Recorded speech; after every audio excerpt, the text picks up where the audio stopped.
Hello everyone, जय हिंद, वंदे मातरम। आज मैं आप लोगों के सामने फिर से लेके उपस्थित हूँ इतिहास का सेशन। अगर हम बात करें तो इस सेशन में हम लोग डिस्कशन करने वाले हैं, बड़े ही ध्यान से देखिएगा, भारतीय इतिहास के बारे में। भारतीय इतिहास के बारे में बात करेंगे और सबसे पहले हम लोग ए यूनिट लेके चल रहे हैं जिसमें हम लोग बात करने वाले हैं प्राचीन इतिहास, एशियंट हिस्ट्री के बारे में हम लोग इसमें बात करेंगे। अगर हम बता दें तो ये प्रीवियस ईयर के क्वेश्चन आपको यहाँ पे देखने को मिल जाएंगे। जितने भी क्वेश्चन बीपीएससी के थ्रू पूछे गए हैं अब तक के, वो आपको लगभग इसमें देखने को मिल जाएंगे। क्योंकि जब भी पेपर होता है तो अगर बीपीएससी एक एग्जाम कराता है तो उसमें 2 से 3 ही क्वेश्चन पूछे जाते हैं टॉपिक वाइज, तो आपको प्रॉपर ये टॉपिक वाइज सेशन देखने को मिल जाएगा। तो बने रहिएगा वीडियो में। और जियोग्राफी हम लोग इस सेशन में ख़त्म कर चुके हैं। अगर बात करें तो ये सेशन जो है हम लोगों का टीआरई 4 के लिए काफ़ी महत्वपूर्ण साबित होने वाला है। प्रीवियस ईयर की बात करते हैं तो बने रहिएगा। और अगर चैनल पे पहली बार विजिट कर रहे हैं तो चैनल को सब्सक्राइब कर लीजिएगा, बेल आइकन को प्रेस कर लीजिएगा, जिससे कि आपको नए नए अपडेट मिलते रहें। तो चलिए हम लोग स्टार्ट करते हैं। और आज का हम लोगों का जो टॉपिक है वो है हम लोगों का प्राचीन इतिहास। ओके, तो आइए इसमें अगर हम बात करते हैं तो सबसे पहला यूनिट हम लोगों का होगा 1, जिसमें हम लोग बात करने वाले हैं प्रागैतिहासिक काल। क्या है? प्राग ऐतिहासिक काल के बारे में हम लोग डिस्कशन करेंगे। और ये रहे आज के हम लोगों का पहला क्वेश्चन, बड़ा ही ध्यान से आप देखिएगा। प्राचीन पुरातात्विक स्थल कालीबंगन है, कहाँ है? तो यह है हम लोगों का राजस्थान में। कहाँ है? राजस्थान में। कालीबंगन जो है वो कहाँ स्थित है? तो ये है हम लोगों का राजस्थान में। ओके, अगला क्वेश्चन है कि प्रथम मानव जीवाश्म भारत में यहाँ पे खाली स्थान प्राप्त हुआ था, कहाँ से? तो वो हुआ था नर्मदा घाटी से। कहाँ हुआ था? नर्मदा के घाटी से प्रथम मानव जीवाश्म भारत में प्राप्त हुआ था। अगला क्वेश्चन कह रहा है कि भारत की प्राचीनतम संस्कृत है, क्या है? तो पूरा पाषाणिक सांस्कृतिक है। क्या है? पूरा पाषाणिक सांस्कृतिक है। आइए आगे चलते हैं। सारे के सारे क्वेश्चन ये जो आप देख रहे हैं बीपीएससी के थ्रू ही पूछे गए हैं, जो कि आपको यहाँ पे देखने को मिल जाएगा 30 बिहार जे। ओके, जे मतलब ओके जज वाले में। ओके, जीएस 1 18 में आपको कई क्वेश्चन देखने को मिल जाएंगे। 66 बीपीएससी प्री में भी आपको देखने को मिल जाएगा। तो ये सारे क्वेश्चन आपको जैसे कि देखने को मिल जाएंगे। आइए आगे चलते हैं। भारत में विश्वविख्यात शैल चित्रकला स्थित है, कहाँ है? तो वो भीमबेटका में है। कहाँ है? भीमबेटका में स्थित है। अगर हम बात करते हैं भीमबेटका कहाँ स्थित है, तो ये हमारा एमपी में पड़ता है। कहाँ पड़ता है? एमपी में पड़ता है।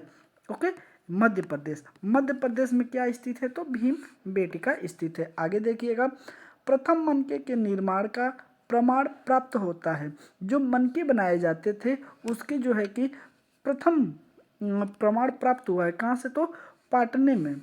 पाटने से जो है कि इसका प्रमाण मिला है हमें। आगे देखिएगा, चिरांदपुरा स्थल पर प्राचीनतम, और यहाँ पे खाली स्थान के अवशेष मिले हैं। ओके, तो क्या मिले हैं? चिरांग का मतलब आप समझिएगा बिहार का छपरा जिला। छपरा जिला को ही चिरांद भी कहते हैं, छपरा भी कहते हैं। ओके, तो मुझे उम्मीद है कि आपको चिरांद से समझ में आ गया होगा। और वहाँ पे प्राचीन में किसके अवशेष मिले हैं ये क्वेश्चन कर रहा है। तो क्वेश्चन है कि नवपाषाणिक सांस्कृतिक। क्या है? नवपाषाणिक सांस्कृतिक, जिस काल में कृषि कर्म का दुष्भाव हुआ वह कहलाता है। क्या कहलाता है? तो नवपाषाण काल। क्या कहलाता है? नवपाषाण काल। अगला क्वेश्चन कह रहा है कि दमदमा पूरा स्थल स्थित है। जो दमदमा जगह है वो कहाँ स्थित है, किस स्टेट में? तो वो है हमारे उत्तर प्रदेश में। कहाँ है? उत्तर प्रदेश में। आगे देखिएगा, भारत में पशुपालन एवं कृषि के प्राचीनतम साक्ष्य प्राप्त हुए हैं, कहाँ से? तो मेहरगढ़ से। कहाँ हुए हैं? मेहरगढ़ से यह देखने को मिल जाएगा। आगे देखिएगा, कैकोलिथ युग कहा जाता है, किसे कहा जाता है? तो वो हमें कहा जाता है ताम्रपाषाण युग को। किसे कहा जाता है? ताम्रपाषाण युग को। ओके, तो इस तरीके से यूनिट आज एक हम लोगों ने ख़त्म कर लिया। अब हम लोग स्टार्ट करते हैं यूनिट नंबर 2, जिसमें हम लोग बात करेंगे संधव सभ्यता की। किसमें? संधव सभ्यता की। अब बड़े ही ध्यान से अब इसमें सारे क्वेश्चन देखिएगा, बड़े क्वेश्चन बड़े उम्दे हैं और सारे के सारे आपको चलिए देखिएगा बड़े ही ध्यान से कि इस समय मोहनजोदड़ो है कहाँ है। तो मोहनजोदड़ो की अगर हम बात करते हैं तो वो पाकिस्तान में स्थित है। कहाँ है? पाकिस्तान में स्थित है। ओके, आगे देखिएगा, आगे हम बात करते हैं कि हड़प्पा का उत्खनन किया गया था, किस सन में किया गया था? तो 1921 में किया गया था। आपसे क्वेश्चन ये भी पूछ सकता है कि जो उसमें उत्खननकर्ता किसके नेतृत्व में किया गया था या किसके जरिए किया गया था? तो दयाराम साहनी जी का नाम आप जानते हैं। ओके, तो ऐसे करके आप उसे ये भी याद रखिएगा। प्राक संधव काल के यहाँ पे खाली स्थान पूरा स्थल से हल द्वारा जुताई के प्रमाण मिले हैं। कहाँ से मिले हैं? तो कालीबंगा से। ओके, कहाँ से मिले हैं? कालीबंगा से। अब आप हमें बताइएगा कि कालीबंगा अभी वर्तमान में कहाँ स्थित है। ओके, आगे चलते हैं। हड़प्पीय संस्कृति संधव संस्कृति के उपकरण निर्मित थे। क्या थे? तो तांबा, तांबा और कांसा से।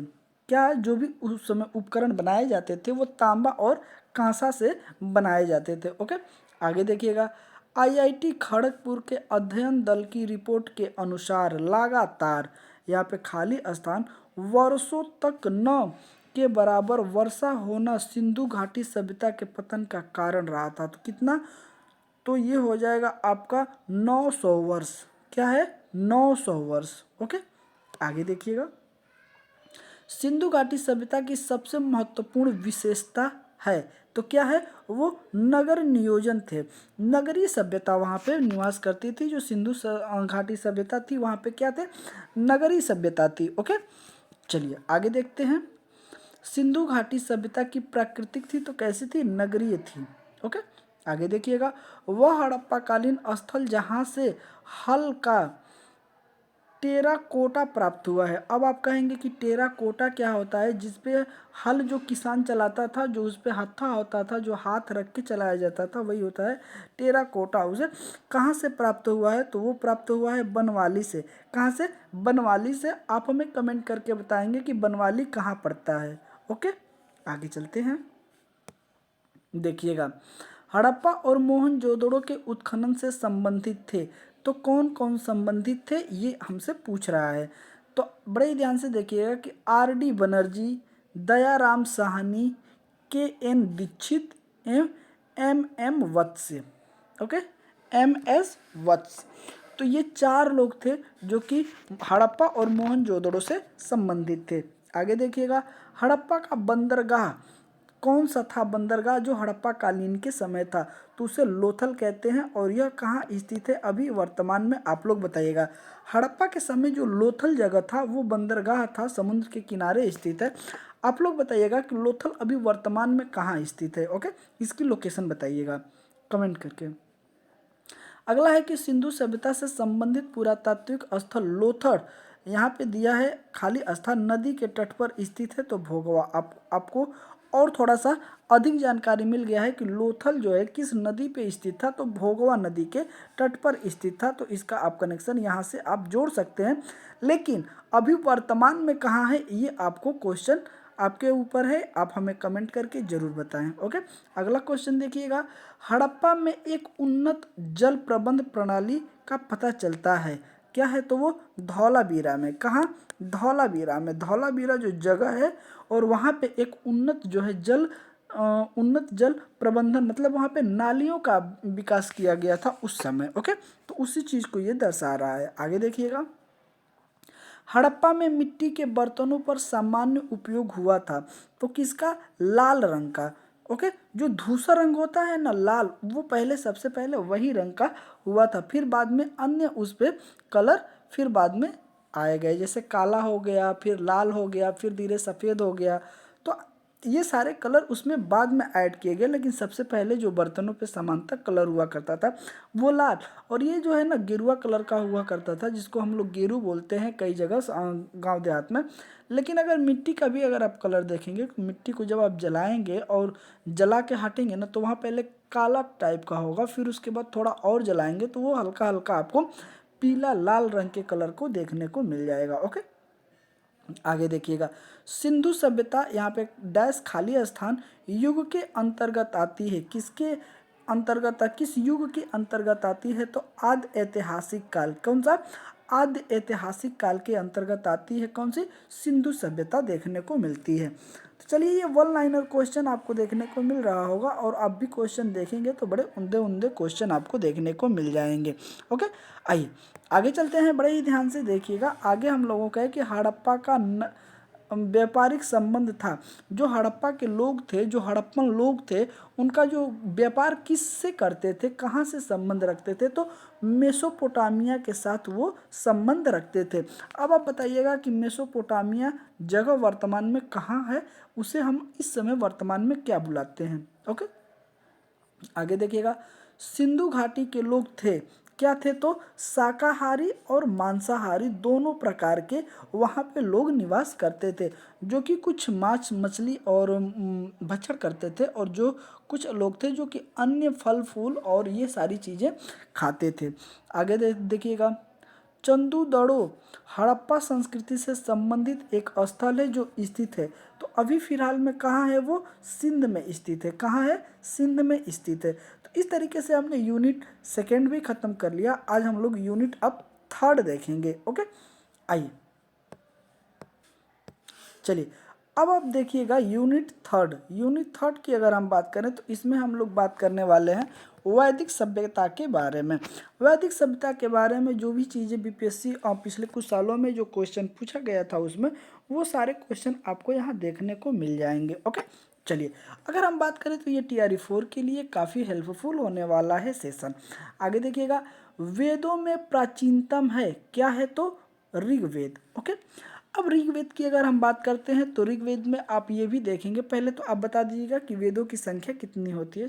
सॉरी, ये आपको अभी आगे मिल जाएगा, लेकिन कौन कौन से वेद होते हैं? ओके, कौन कौन से वेद होते हैं आप ये बता दीजिएगा।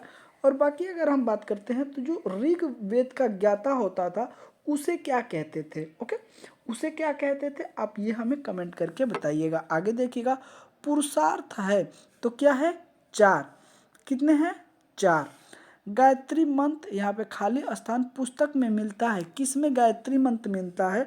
तो वो आपको देखने को मिलेगा ऋग्वेद में मिलता है। ओके, यज्ञ हेतु 7 प्रकार के पुरोहितों का वर्णन मिलता है। किस में मिलता है? तो ये भी आपको देखने को मिलेगा ऋग्वेद में। किस में मिलेगा? ऋग्वेद में।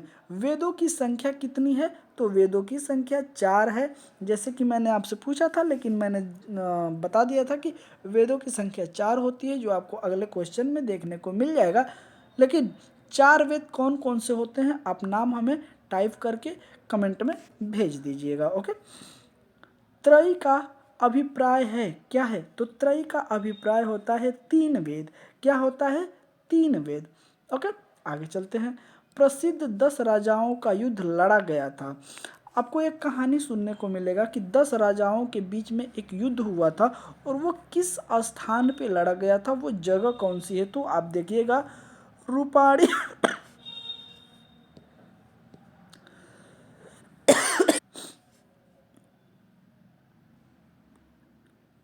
परूड़ी नदी के तट पर। क्या है? तो परूड़ी नदी के तट पे। ओके, आगे देखिएगा। ऋग्वेद संहिता का 9वां मंडल मूलतः समर्पित है।